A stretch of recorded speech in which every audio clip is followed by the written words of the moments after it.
Halo anime lovers semuanya, bagaimana kabar kalian? Semoga semuanya baik-baik saja. Selamat datang di channel Characters Life Story. Pada kesempatan kali ini saya akan membahas kisah hidup Obito Uchiha. Sebelum lanjut ke video, jangan lupa dukung channel ini agar bisa berkembang dan bisa memberikan video-video lainnya. Baik, langsung saja ke pembahasan. Obito lahir di Konoha sebagai bagian dari klan Uchiha. Tetapi sejak kecil ia tidak menunjukkan bakat yang luar biasa seperti kebanyakan anggota klannya. Ia bukan seorang jenius seperti Itachi, dan ia tidak memiliki kekuatan alamiah yang luar biasa. Meski begitu, Obito memiliki tekad yang kuat dan hati yang baik.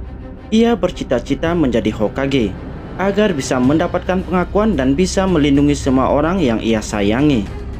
Berbeda dengan mayoritas Uchiha yang sering menyendiri dan penuh kebanggaan, Obito lebih mirip dengan Naruto Uzumaki di masa kecilnya, penuh semangat tetapi sering diremehkan oleh orang-orang di sekitarnya.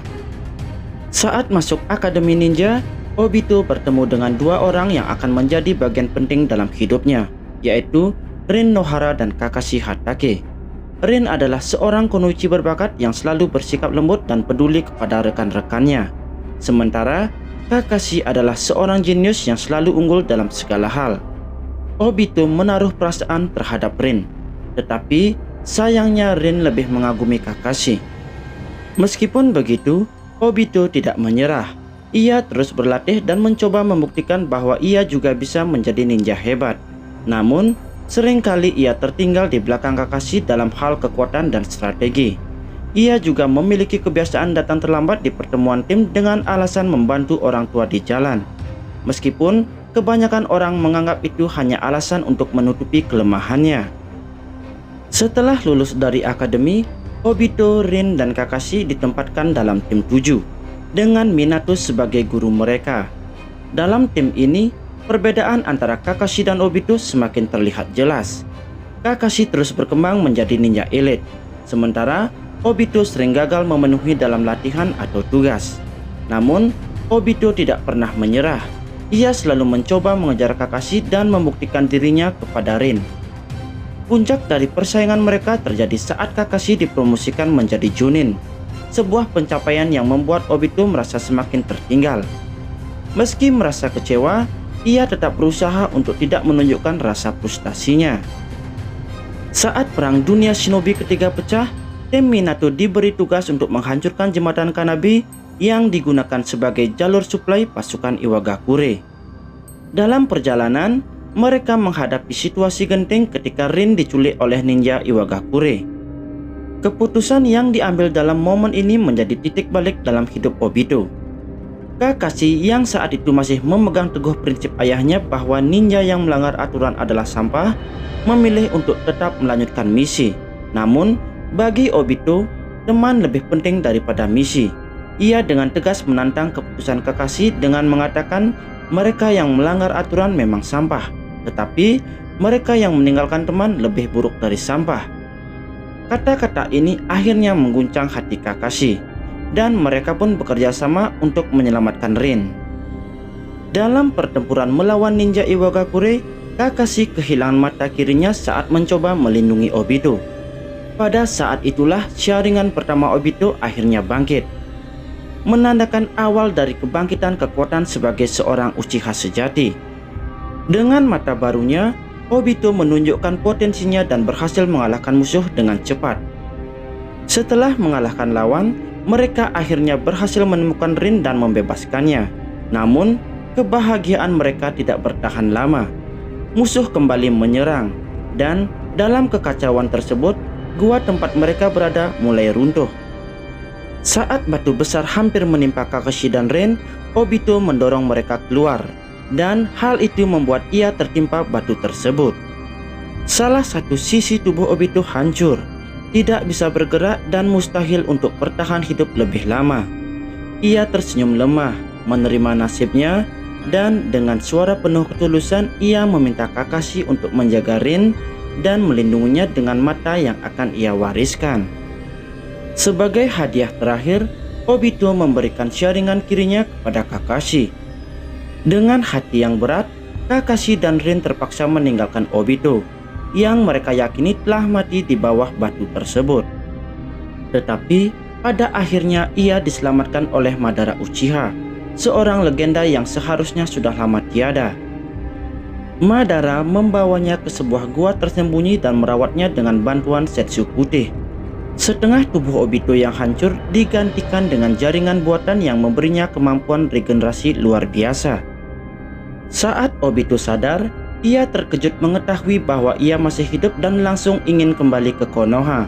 Namun, kondisinya terlalu lemah, dan Madara menjelaskan bahwa dunia shinobi dipenuhi kebencian serta penderitaan. Satu-satunya cara untuk menciptakan perdamaian sejati yaitu dengan Tsukuyomi tak terbatas, ilusi yang akan menjebak semua orang dalam dunia impian selamanya. Tetapi Obito menolak untuk percaya pada kata-kata Madara. Ia tetap bertekad kembali ke Konoha dan berkumpul dengan teman-temannya. Selama masa pemulihannya, Obito berlatih dengan bantuan Zetsu putih dan perlahan belajar menggunakan kekuatan barunya. Meskipun tubuhnya masih lemah, harapannya tetap ada. Namun, harapan itu hancur saat Zetsu memberitahunya bahwa Kakashi dan Rin dalam bahaya.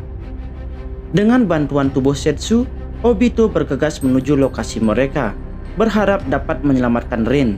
Namun, yang ia temukan justru pemandangan yang menghancurkan hatinya. Rin tewas di tangan Kakashi, dadanya tertembus Chidori. Obito tidak tahu bahwa Rin sengaja mengorbankan dirinya agar tidak menjadi senjata Kirigakure. Tetapi, dari sudut pandangnya, yang ia lihat hanyalah Kakashi membunuh gadis yang ia cintai.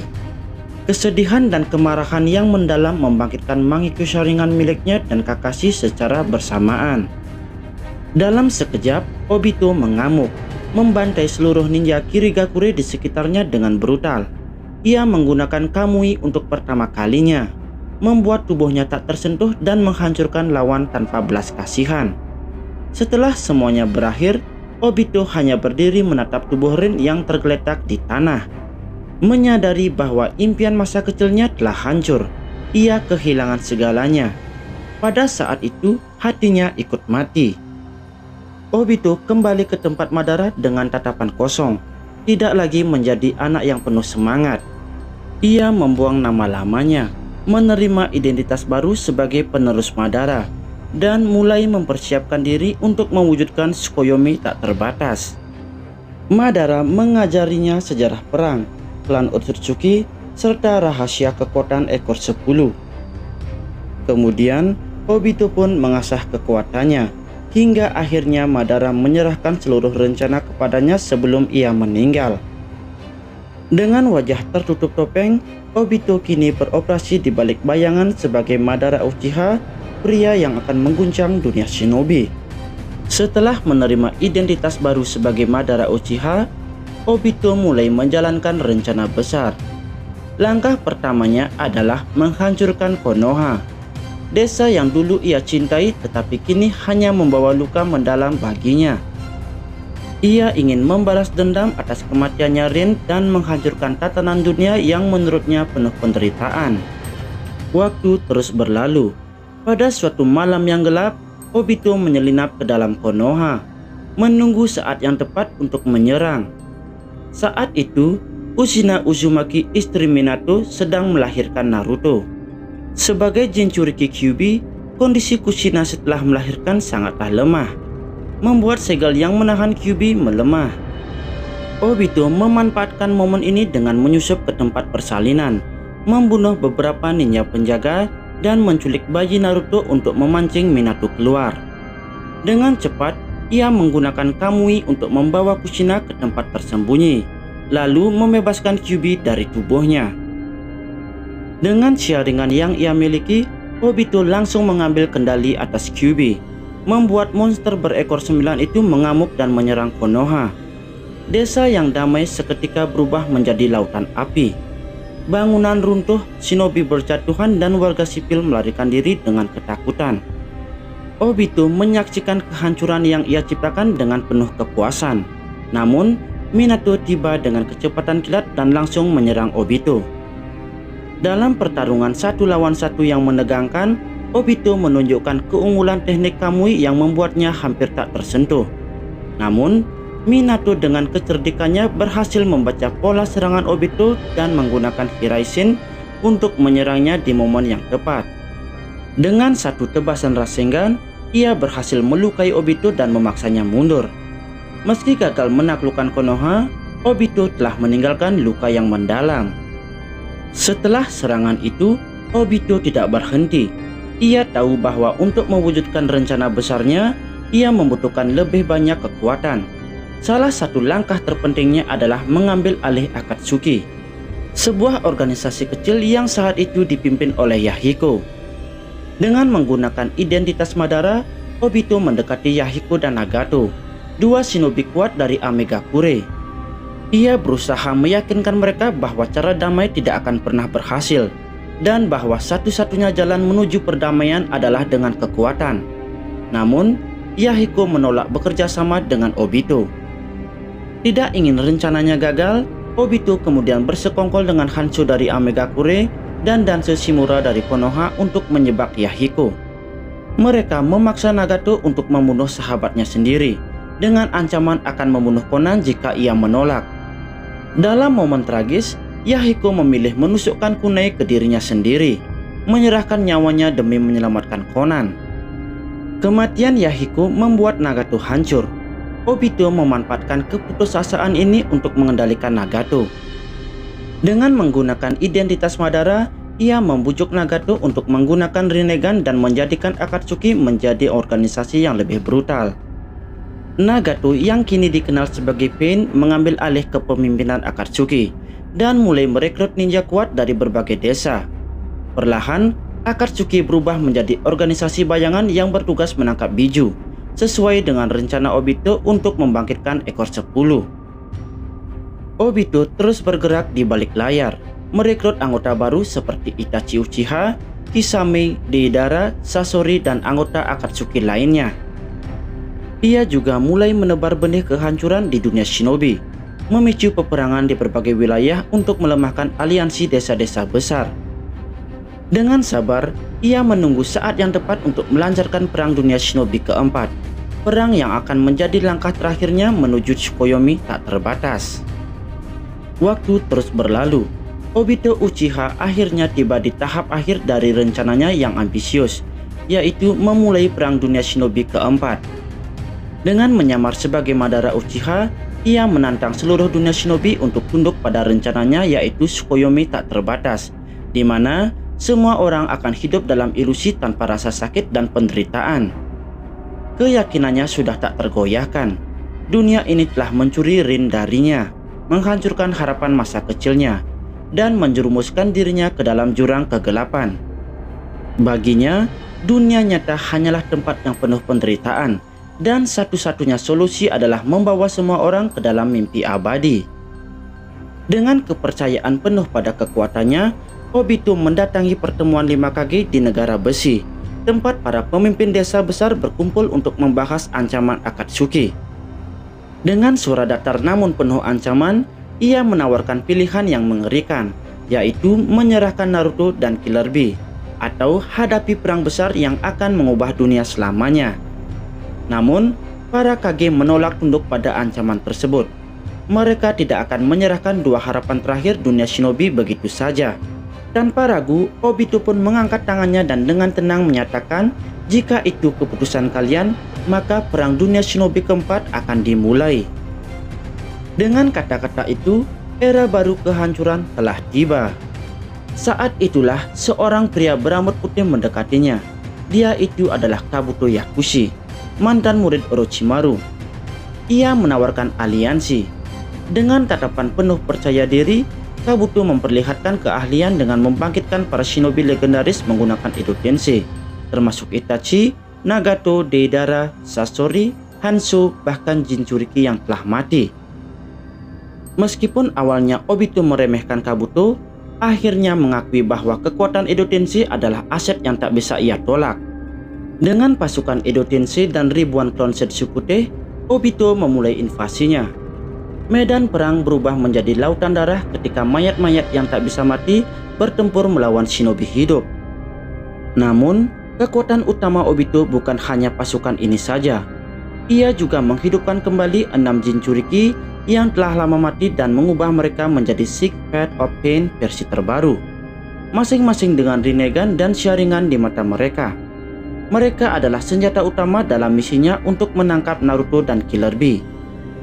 Dengan Rinnegan yang diberikan oleh Madara, Sharingan miliknya sendiri, dan kekuatan Jinchuriki yang ia kendalikan, Obito hampir tak terkalahkan. Namun, meskipun perang berjalan sesuai rencananya, perlawanan dari aliansi shinobi tidak bisa diremehkan. Para kage dari semua desa memimpin pasukan mereka dengan gigih. Dalam pertarungan yang sengit, satu persatu Jinchuriki buatannya dikalahkan oleh Naruto dan sekutunya, hingga akhirnya Obito mulai merasa frustasi. Tetapi, ia masih memiliki langkah terakhir, langkah yang akan mengubah segalanya. Saat perang mencapai titik kritis, Kabuto dengan penuh kebanggaan membangkitkan Madara Uchiha yang asli. Untuk pertama kali dalam hidupnya, Obito merasakan sesuatu yang luar biasa. Ia telah bertahun-tahun menyamar sebagai Madara, menggunakan nama legendaris itu untuk membangun kekuatan dan otoritas. Kini, sang legenda asli telah kembali, dan Madara tidaklah seseorang yang bisa dikenalikan dengan mudah. Dengan kekuatan yang luar biasa, Madara langsung menghancurkan ratusan shinobi dalam sekejap, menggunakan Susanoo dan teknik Rinnegan yang jauh lebih unggul dari apapun yang Obito miliki. Tetapi, di saat momen-momen kritisnya, Obito memutuskan untuk melakukan sesuatu yang bahkan Madara tidak duga sebelumnya, yaitu mengkhianatinya. Sebelumnya, Madara memerintahkan Obito untuk menggunakan Rinne Tensei agar ia bisa hidup kembali dan menjadi Jinchuriki ekor 10. Namun, dengan kecepatan luar biasa, Obito menyerap seluruh cakra ekor 10 ke dalam tubuhnya sendiri. Tubuhnya langsung bereaksi. Energi luar biasa mengoyakkan dari dalam, membakar syaraf dan mengganti tubuhnya dengan kekuatan yang sangat dahsyat. Matanya bersinar terang, pakaiannya hancur digantikan armor hitam, dan bola-bola Gudodama mulai mengorbit di belakangnya. Saat transformasi selesai, Obito menatap musuh-musuhnya dengan dingin. Dengan satu gerakan, ia menghancurkan ratusan shinobi. Saat itu, Obito benar-benar merasakan bahwa ia telah mencapai puncaknya. Ia bukan lagi Obito Uchiha, anak kecil yang ditinggalkan dunia. Ia bukan lagi Madara palsu. Ia adalah dewa yang akan menciptakan dunia baru. Namun, semakin tinggi ia melambung, semakin keras ia jatuh. Naruto dengan tekadnya yang tak tergoyahkan menembus pertahanan Obito. Bukan hanya secara fisik, tetapi juga emosional. Naruto bukan hanya bertarung dengan kekuatan, tetapi juga dengan kata-kata.